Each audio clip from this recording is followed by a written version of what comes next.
Jojo Siwa and Billie Eilish have both been at the center of fake queer allegations.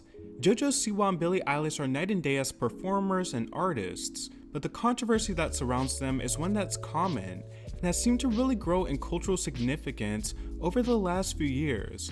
From Harry Styles to Shawn Mendes, to even proudly out stars like Lil Nas X, the topic of queerbaiting and flirting with homosexuality in music and using it as a marketing tool has been such a hot topic. Who is actually queer? Who is just using it to drum up interest in music and acquire a wider fan base? It's important to mention that neither Jojo Siwa or Billie Eilish have explicitly stated they are bisexual. Jojo Siwa initially identified as lesbian, but she recently came out as queer. Billie Eilish stated that she liked boys and girls. Taken from Glamour magazine, here's a summary of the controversies that have followed both acts. To sum up for those who don't eat, sleep, and breathe the former Dance Mom star's life, Jojo Siwa went on Celebrity Big Brother and shared that she now identifies as queer, rather than a lesbian as she previously believed. This came alongside a very intimate friendship with fellow contestant Chris Hughes. Cuddling, whispered chats, and the word soulmate getting thrown around a lot. After the show, Siwa ended her relationship with Kath Ebbs, an Australian non-binary content creator. What was initially framed as friendship with Hughes quickly escalated, culminating in a sleepy bedroom selfie that appears to show them undressed under the covers. Billie Eilish initially got a ton of backlash for an Instagram post, simply proclaiming that she likes girls. She later came out. Eilish didn't intend to come out and actually called out those who had forced her hand. Thanks Variety for my award, and also outing me on a red carpet at 11 a.m. instead of talking to me about anything else that matters, she wrote in an Instagram post. I like boys and girls. Leave me alone about it, please. Literally, who cares? She explored her queerness on her album Hit Me Hard and Soft, explicitly on the song Lunch, and also alongside Charli XCX on the guest remix. She even shared a public kiss with Quinn Blackwell. Both Jojo and Billie were seemingly welcomed with open arms into the LGBT community. Jojo Siwa being somewhat of a meme for her gay pop ambitions, and Billie Eilish just being the cool girl she's always been. Where things unravels when both Billie Eilish and Jojo Siwa had photos hit the airwaves of them being intimate with a man. Some of the reaction to these pictures were genuinely gross, entitled, and show a problem with not only how people view bisexuality, but how entitled they feel to a celebrity's sexuality.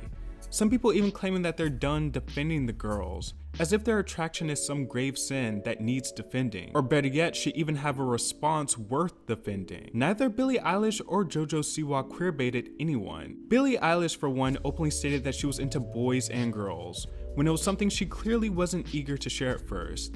She has written from both sides of the spectrum. Jojo Siwa is a young woman that clearly discovered a lot about herself. She also grew up as an extremely sheltered child star, but she has always championed her gayness. It's not a crime that she found out that she is also attracted to men. Straight and gay people still have a hard time grasping with bisexuality as a valid orientation. For a lot of people, you have to be one or the other, or it's a betrayal to either side. People say the audacity of these women to date men during Pride Month expose a comfortability with bi erasure. I think there's also something to be said about how in many instances in pop music, especially over the last couple of decades, bisexuality for women has only ever really been validated through male attraction.